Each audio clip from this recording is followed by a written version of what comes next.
അപ്പോൾ പ്രിയപ്പെട്ടവരെ, നമുക്കൊന്ന് തിരുവനന്തപുരത്തേക്ക് പോകണം. തിരുവനന്തപുരത്ത് സംസ്ഥാന സർക്കാരുമായുള്ള അഭിപ്രായ ഭിന്നതകൾക്കിടെ ഗവർണർ ആരിഫ് മുഹമ്മദ് ഖാന് മാറ്റം.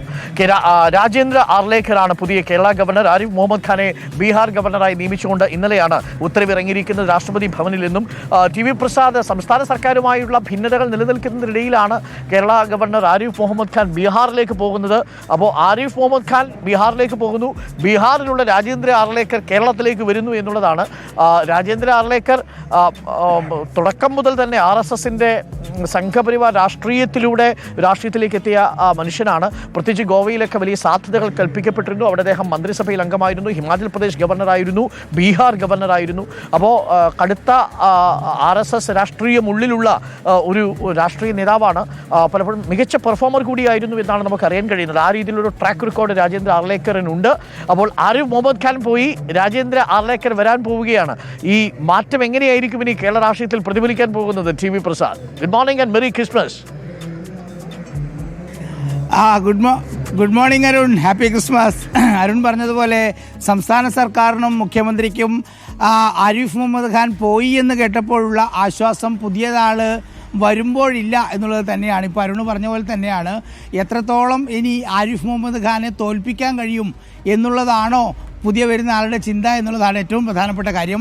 എന്തായാലും അരുൺ, സമീപകാലത്തൊന്നുമില്ലാത്ത രീതിയിൽ ഗവർണർ എന്ന് പറയുന്ന ഒരു പദവി വെറും റബ്ബർ സ്റ്റാമ്പല്ല എന്ന് പലപ്പോഴും ആരിഫ് ഖാൻ പറയുന്നത് പോലെ തെളിയിച്ചു എന്നുള്ളതാണ് പല ഘട്ടങ്ങളിലും. അത് മുഖ്യമന്ത്രിയും സർക്കാരും പാർട്ടിയുമായി CPMുമായി വലിയ ഏറ്റുമുട്ടലിലേക്ക് തന്നെ ആരിഫ് മുഹമ്മദ് ഖാൻ പോകേണ്ടതായും വന്നു. അതായത് ഈ കഴിഞ്ഞ 5 വർഷം ഒഴിച്ചു നിർത്തിയാൽ കേരളത്തിൻ്റെ ചരിത്രത്തിൽ ഇങ്ങനെ രാജ്ഭവനും സർക്കാരും തമ്മിൽ നേരിട്ട്, രാജ്ഭവനും മുഖ്യമന്ത്രിയും തമ്മിൽ നേരിട്ട് ഏറ്റുമുട്ടുന്ന ഒരു സാഹചര്യം ഉണ്ടായിട്ടില്ല എന്നുള്ളത് തന്നെയാണ് പഴയ കാര്യങ്ങൾ പറയുമ്പോൾ മനസ്സിലാകുന്നത്.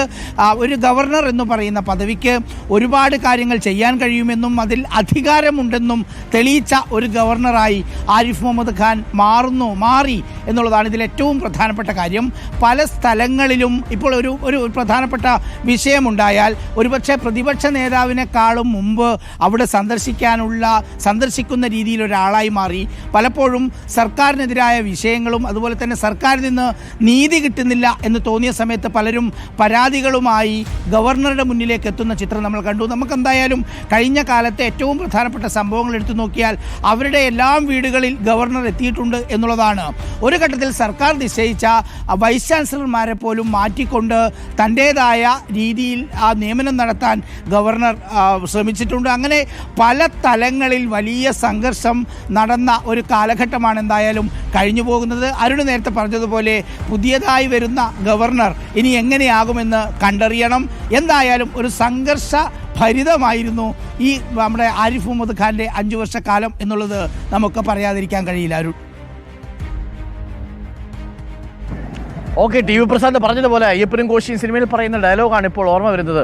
കോശി ഇനി എന്താവുമെന്ന് കണ്ടറിയണം എന്നുള്ളതാണ്. രാജേന്ദ്ര ആർലേക്കറാണ് വരുന്നത്.